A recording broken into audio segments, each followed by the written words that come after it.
Vous me l'avez souvent demandé, vous voulez savoir comment je fais mes courbes de performance pour savoir comment on compare des configurations? Eh bien, on voit ça aujourd'hui dans cette vidéo. Beaucoup dans les commentaires ces derniers mois m'ont demandé comment je fais mes courbes de performance lorsque je teste différents produits et que je les compare. Eh bien, aujourd'hui, on va faire la vidéo qui explique comment on fait. De cette manière, vous pourrez, comme moi, tester différents produits ou différents réglages de carburateur, de variateur pour pouvoir obtenir les meilleures performances possibles avec le matériel que vous avez ou le matériel que vous achetez sur votre scooter. Dans cette vidéo, dans un premier temps, on va regarder qu'est-ce qu'il faut mesurer pour réaliser ces courbes de performance et pour pouvoir comparer les différents produits ou les différents réglages. Puis dans un second temps, on va voir comment on fait théoriquement, comment on fait pour mesurer et faire des courbes. Et dans un troisième temps, on va faire un cas pratique, on va reprendre un test de variation, on va essayer différents poids de galets et on va élaborer les courbes ensemble pour les comparer. À la fin de cette vidéo, vous saurez comment on fait un test de performance avec des courbes pour comparer les différentes performances que l'on acquiert avec tel ou tel produit, tel ou tel réglage. Beaucoup me l'ont demandé dans les commentaires, me voilà, on fait la vidéo aujourd'hui. Généralement, les professionnels qui mesurent des performances ont des bancs d'essai. Avec un banc d'essai, on mesure plein de choses. On mesure la puissance moteur, le couple, le régime moteur, la vitesse, en fonction du temps, tout ça. Et ça nous permet de créer les courbes qu'on veut et ainsi obtenir les caractéristiques précises d'un moteur en fonction de toutes les configurations qu'on veut. C'est assez rapide à avoir. Il faut simplement faire un petit tir sur le banc et on a tout. Bah écoutez, quand on n'a pas de banc d'essai, il faut bien se débrouiller. Donc lorsque j'ai commencé mes vidéos, je me suis dit, il faut absolument que je compare des performances, mais comment je vais faire? Je veux tester différents produits, différents réglages, il faut absolument que je trouve un moyen. Assez naturellement, j'en suis venu à me dire qu'il fallait que je mesure la vitesse en fonction du temps pendant une phase d'accélération jusqu'à une pointe. Donc c'est ce que j'ai fait, je suis allé sur la route, sur cette route en l'occurrence, et j'ai fait des tests routiers en départ arrêté, toujours sur la même route, celle-ci, un endroit précis à l'arrêt, et à partir d'un moment, poignée à fond, et on mesure la vitesse en fonction du temps dans une phase d'accélération jusqu'à la pointe maximale. On fait avec les moyens du bord, avec ce qu'on a, mais franchement, vous allez voir à la fin de cette vidéo, c'est assez précis quand même. Mais comment on fait pour mesurer la vitesse? Alors je vais vous expliquer comment moi j'ai procédé dans un premier temps. Je me suis dit, j'ai un smartphone, il fonctionne avec un GPS, il y a des applications GPS sur les App Store, donc on peut employer ce type d'application. Donc j'ai commencé avec ce type d'application. Et je me suis aperçu que ces applications n'étaient pas très fiables en termes de vitesse. Si on veut avoir une accélération qui dure 15 à 20 secondes et avoir des mesures très précises de cette accélération, c'est pas avec une application GPS qu'on va avoir des précisions comme on l'entend pour pouvoir les comparer à d'autres à un demi-kilomètre/h près. Ça marche pas avec une application GPS. Donc je me suis dit, bah tout simplement, j'ai un compteur en face des yeux, bah, si je le filmais en phase d'accélération, j'aurais la vitesse en temps réel à tous les moments de l'accélération. Et bien c'est ce que j'ai fait. J'ai réalisé un support entre mes deux rétroviseurs pour pouvoir accueillir une GoPro, et avec cette GoPro, je filme le compteur pendant toutes les phases d'accélération. Bon, ce support, il est pas beau, il est pas destiné à passer de toute façon à la caméra. Je l'ai réalisé assez vite pour pouvoir faire mes premières vidéos et le support est resté, j'en ai jamais fait d'autres. De toute façon, il est fonctionnel et bon, même s'il est pas beau, si ça fonctionne. Donc j'ai pris un morceau de bois, j'ai pris 2 colliers de plombier, je l'ai accroché à mes rétroviseurs, j'ai fixé ma GoPro dessus, je l'ai incliné vers le compteur et c'est fini. Comme ça, je peux tester mon compteur pendant toutes les phases d'accélération, ça fonctionne à la perfection. Donc je procède comme ça, je fais mes différentes configurations, je filme mon compteur en permanence pour toutes les phases d'accélération sur un départ arrêté, sur la même route, dans la même configuration. Ça c'est important, faut pas changer de route. Vous allez me dire, bah c'est pas très précis. Eh bien si, justement, lorsqu'on filme le compteur, on a 30 images par seconde qui sont enregistrées et donc sur une accélération de 20 secondes, ça fait à peu près 600 prises de vitesse qui sont faites sur les 20 premières secondes d'accélération. Donc vraiment, c'est très précis. La lecture du compteur, vous allez le voir lorsqu'on va le faire sur l'ordinateur, elle est aussi assez précise. À 0,25 km/h près, lorsque c'est un compteur à aiguille, on arrive à lire les vitesses. Donc c'est quand même assez précis. Et moi, je précise que je préfère largement avoir un compteur à aiguille plutôt qu'un compteur digital qui fonctionne souvent avec un pas de 1 km/h par 1 km/h. Donc on a moins de précision avec un compteur digital selon moi. Avec tous ces rushs, avec toutes ces vidéos, je les mets sur un logiciel de montage, je les cale au départ arrêté exactement au même endroit, on va voir ça par la suite, et je mesure seconde après seconde en faisant défiler la timeline, la vitesse pour chacune des configurations et je les exporte dans un tableau Excel pour pas faire de pub à Office Microsoft, et avec un tableau de mesure, je fais des courbes. Voilà, tout simplement. Et les courbes sont comparables visuellement, on voit très bien les phases d'accélération, si elles sont meilleures les unes par rapport aux autres, et la pointe, la valeur de la pointe maximale qu'on peut avoir avec telle ou telle configuration. Voilà, c'est comme ça que je fais. Donc maintenant que vous savez tout ça, je vous propose de le faire en réel avec un test de variation. Ce que j'ai fait, c'est que j'ai remis ma configuration de ma précédente vidéo qui était le test du variateur grande plage Malossi MHR, et au lieu de garder le ressort d'origine, j'ai mis le ressort bleu Polini à plus 10% de dureté je crois, et on va essayer de trouver ensemble le bon poids de galet qui correspond à ce ressort de poussée. Ça vous dit? Comme ça, vous saurez comment on fait.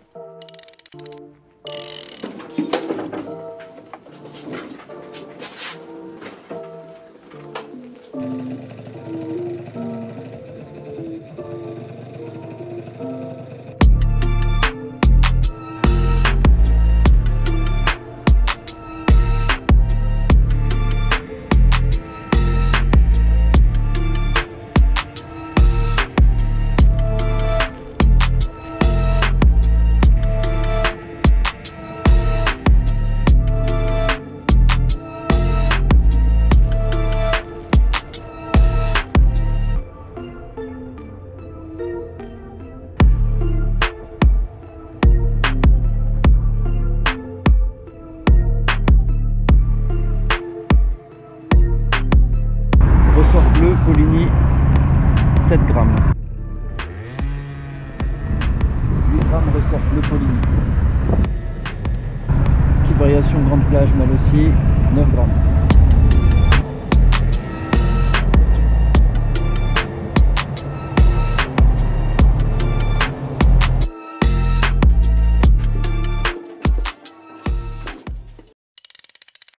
Bon voilà, on a fait nos petits essais sur la route, on a fait mumuse avec notre scooter. Maintenant, on passe à l'étape la plus embêtante, la phase pas marrante, la phase de traitement des données. Le traitement des données, c'est le traitement des vidéos tout simplement. Ça se passe sur ordinateur. Donc qu'est-ce que j'ai fait? J'ai déplacé mon matos, je l'ai mis dans l'atelier pour qu'on le fasse ensemble, pour qu'on regarde ensemble comment on fait précisément. Ça se fait très facilement avec, dans un premier temps, un logiciel de montage vidéo. Le logiciel que moi j'utilise, c'est DaVinci Resolve. C'est un logiciel gratuit sur internet, vous pouvez le télécharger, il n'y a pas de problème. Ce que je vais faire dans cette vidéo, c'est pas de vous faire un tuto de l'utilisation de ce logiciel, ce serait trop long. Je vous conseille d'utiliser les fonctions de base d'un logiciel de montage, c'est-à-dire prendre votre vidéo, la mettre dans la timeline, la caler et de lire seconde après seconde ce qui se passe sur votre vidéo, à savoir la mesure de la vitesse du scooter seconde après seconde. Donc on va le faire ensemble sur le PC. Je vais prendre mes différents rushs, mes différentes vidéos, je vais les placer sur le logiciel de montage vidéo, je vais les caler toutes au même endroit, je vais les réagencer pour que je puisse lire plus facilement la vitesse obtenue suivant les configurations, et je vais les mettre par la suite dans un tableur. Et à partir de toutes ces valeurs, on va faire des courbes. Allez, on va faire ensemble le graphique correspondant aux 3 essais que j'ai fait aujourd'hui, à savoir avec le pack Malossi grande plage, j'ai testé le ressort de poussée un petit peu plus dur Polini, et pour ça j'ai mis 3 types de galets, 7 grammes, 8 grammes, 9 grammes. On va regarder ce que ça donne sur les courbes, on va le faire ensemble. Alors dans un premier temps, pour vous familiariser un peu avec l'environnement d'un logiciel de montage, qu'est-ce qu'on peut voir? Alors ici, dans cette partie, vous allez voir les vidéos, les fichiers que vous allez placer dans votre timeline. Ici, vous avez la visualisation de votre montage, et ici, vous avez au-dessus l'image et là, le son. Bon, on va pas aller plus loin. Là, ce que je vais faire, c'est que je vais prendre mes différents essais et je vais les placer dans, voilà, mes 3 essais. Voilà, je vais les placer les uns après les autres sur la timeline. Voilà. Petite variation grande plage Malossi, 9 grammes. Voilà, ça c'est l'essai 9 grammes. Je renomme cet essai en indiquant que c'est Malossi 9 grammes et je passe au suivant. Donc je vais enlever le son, ça sert à rien. Voilà, celui-ci c'est lequel? Qu'est-ce que j'ai dit?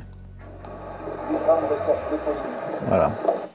Donc celui-là c'est avec des poids de galets de 8 grammes. Malossi 8 grammes. Tac, j'enlève le son et je fais la même chose avec le dernier. C'était quoi ce dernier rush? Ressort bleu Polini 7 grammes. Celui-là c'était 7 grammes. Effectivement, donc je mets Malossi 7 grammes. Voilà, tous mes rushs sont mis dans ma timeline. Maintenant, une chose importante, je vais devoir les caler. Je vais devoir les caler tous au même démarrage. Donc pour ça, moi ce que je fais, tout bêtement, c'est pour être sûr que ça démarre au même moment. Je zoome sur l'aiguille, tout simplement. Et je sélectionne l'image. La première image où l'aiguille commence à bouger.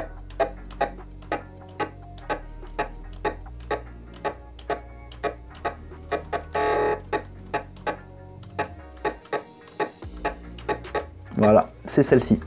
Donc qu'est-ce que je fais? Je coupe la vidéo, paf, j'efface tout ce qui est avant et je la cale au départ. Ça, c'est pour la première vidéo. Je vais faire pareil pour toutes les autres. Je prends mon second rush, celui qui est à 8 grammes, et je fais exactement la même chose. Je sélectionne l'image où l'aiguille commence à bouger. Voilà, c'était celle-là.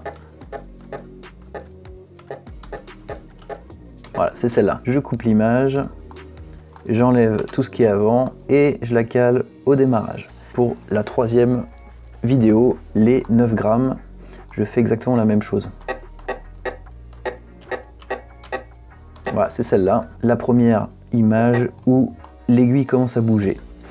Voilà, mes 3 vidéos sont calées. Donc on va pouvoir comparer des choses comparables avec un point de départ qui se situe au même moment. Pour les visualiser correctement les unes après les autres et les unes à côté des autres, ce que je peux faire, c'est que je fais un mini montage, c'est-à-dire que je prends une vidéo, je la coupe sur les côtés, c'est-à-dire que j'enlève une partie à gauche, une partie à droite, voilà, et je la bouge d'un côté, paf. Et je fais pareil pour toutes les autres. Une fois qu'on a fait tout ça, une fois qu'on a fait nos différents calages, on a nos différents compteurs qui sont calés au même moment pour lesquels on va pouvoir regarder seconde après seconde les valeurs.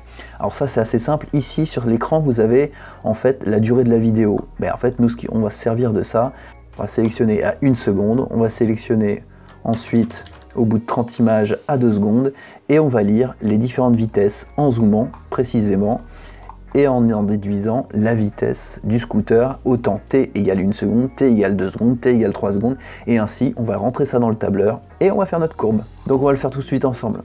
Je vais réduire cette fenêtre et je vais vous mettre à côté mon fichier qui me permet de faire mes tests. Alors je vais vous le présenter rapidement. Ce que je fais moi ici, en partie haute, donc chaque colonne correspond à un test. Je mets pour chacun des tests la carburation, le gicleur principal, le filtre à air, la mousse utilisée, le variateur, quel variateur c'est, le poids des galets, le type de ressort de poussée, le ressort d'embrayage, les petits ressorts d'embrayage, le CDI, la clavette, le pot d'échappement, le type de haut moteur, les clapets, les lamelles, le squish. Donc je rentre toutes ces valeurs. Donc on va le faire ensemble. Là, donc ces tests-là ont été faits globalement comme les précédents, donc avec un carburateur 17.5, avec un gicleur de 90. Là j'ai changé un petit peu le gicleur, je l'ai augmenté un petit peu. La boîte à air d'origine, la mousse d'origine, le mal aussi. Alors le poids des galets, on a testé 7 grammes, on a testé 8 grammes, on a testé 9 grammes. Voilà, tac. Donc tout le haut, c'est la même chose pour les 2 autres tests. C'est des galets cylindriques. Le ressort de poussée, c'est celui Polini bleu. Voilà, de toute façon, j'en ai pas 10 000. Donc, les petits ressorts d'embrayage, c'est des vert foncé Polini, CDI origine, clavette origine, Yasuni Air, Polini 50 cm3, clapet, tout ça c'est pareil. Voilà, comme ça, pour tous mes tests, je sais quelle configuration j'ai. Je peux même comparer des tests que j'ai fait il y a 3, 4, 5 mois, c'est la même configuration, j'ai toutes les infos là-dedans. Et donc ça, ce sera pour le nom de mes courbes, je vais l'appeler 7 grammes, 8 grammes et 9 grammes. Voilà. Et on y est, ça c'est les secondes, ça c'est les données qu'il faut rentrer. Donc on va le faire ensemble. Alors on va se mettre sur la timeline à 1 seconde, donc la 30e image, et on va lire la vitesse. Il y a trois gradations de 0 à 10, donc chaque graduation vaut 3,3 km/h. Donc à 1 seconde, on a une valeur pour 7 grammes à un peu plus que la graduation qui est à 6,6, donc on va mettre 7 km/h. Pour les 8 grammes, on a une aiguille qui est juste en dessous de la valeur 6,6, donc on va mettre 6,5. peu près. Bon, on n'est pas à 0,1 km/h près. Là, on voit bien que l'aiguille est pile sur la graduation, 6,6. Allez, à la limite, on va partir là-dessus. Une fois qu'on a fait notre valeur t égale 1 seconde, on va vers le t égale 2 secondes. Voilà, on voit bien t égale 2 secondes ici. Et on lit les différentes valeurs pour 6, pour 7, 8 et 9 grammes. Donc pour 7 grammes, on a 18 km/h. On est pile sur la graduation. Ensuite, ici, on est entre les deux graduations, on est à 19 km/h. Et là, on est à un petit peu plus que la deuxième graduation, donc un peu plus que 18, mais pas totalement au milieu, donc on va mettre 18,5. Vous voyez, en fait, on dirait pas, mais avec un compteur à aiguille, on est beaucoup plus précis qu'un compteur digital. Un compteur digital, ça va de km/h en km/h. C'est assez rare que les compteurs digitaux possèdent des chiffres décimaux, des virgules avec un chiffre derrière. C'est souvent 14, 15, 16 km/h. Et en fonction du temps, bon, on n'aurait pas autant de précision qu'avec un compteur à aiguille. Moi, je préfère les compteurs à aiguille parce qu'on peut interpréter la position de l'aiguille très précisément, on va dire à un quart de km/h près. Il faut continuer comme ça, seconde après seconde, et ainsi lire sur le compteur les différentes vitesses qu'on peut repérer sur les aiguilles. Donc on va peut-être passer en accéléré tout ça, je le fais en accéléré devant vous.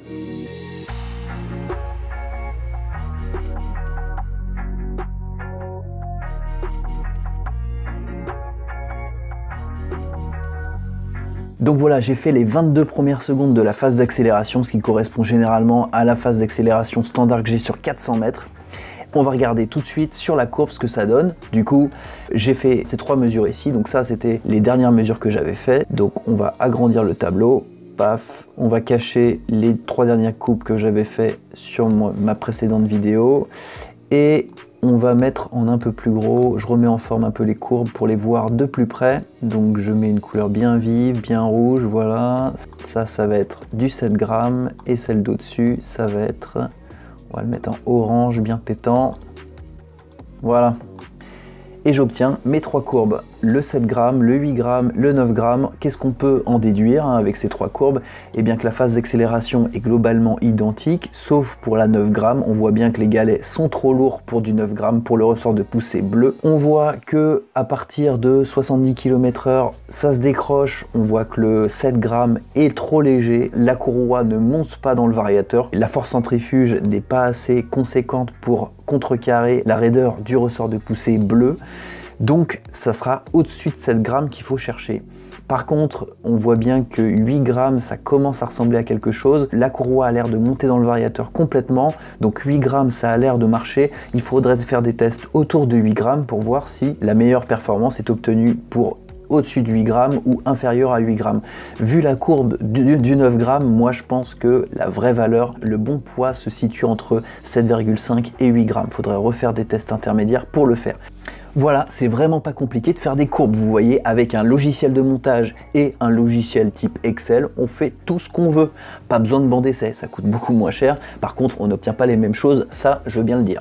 Vous voyez bien que je sors pas du chapeau mes différentes courbes. Je les fais très expérimentalement en mesurant sur la route ce qu'obtient telle ou telle configuration ou tel réglage. En l'occurrence, les tests de variation avec le poids de galet. Sincèrement, on ne peut pas vraiment se rendre compte, sauf en mettant ça sur des courbes, du comportement réel du scooter. On voit bien qu'il y en a un qui va un peu moins vite que l'autre, mais la phase d'accélération se joue tellement à peu de choses que c'est seulement en mesurant précisément les vitesses seconde après seconde qu'on obtient ce genre de choses, hein, et c'est quand même parlant avec des courbes. J'espère que vous avez apprécié cette vidéo et que vous savez à présent faire vos propres tests de performance et de réaliser les courbes pour avoir les meilleurs réglages possibles avec la configuration que vous avez, ou simplement si vous voulez tester des pièces comme moi. Vous me l'avez souvent demandé dans les commentaires, bah voilà, maintenant quand vous me poserez la question, je vous mettrai le lien de cette vidéo. Si vous avez apprécié, un petit pouce bleu, ça fait plaisir, ça me fait plaisir en tout cas.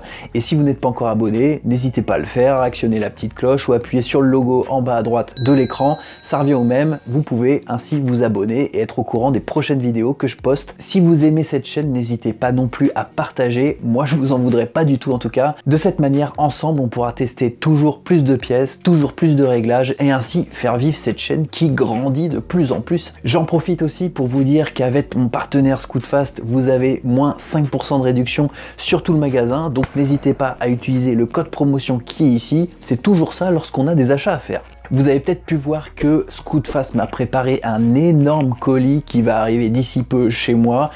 Donc ça va m'alimenter en vidéo pour les 6 prochains mois et notamment il y a le kit 70. Donc faudra un peu être patient parce que je vais pas tout de suite le tester, mais ça va venir puisqu'il va être dans les cartons dans pas longtemps dans l'atelier. Si vous avez une idée de tuto, n'hésitez pas à l'indiquer dans les commentaires. Et si en déroulant les commentaires, vous avez une personne qui a eu l'idée d'un tuto qui vous intéresse aussi, actionnez le petit pouce bleu aussi dans le commentaire. Comme ça, je saurai que le tuto en question intéresse plusieurs personnes. Et ainsi, je le sélectionnerai peut-être plus vite. Sur ce, je vous dis à très bientôt pour une nouvelle vidéo. Ciao!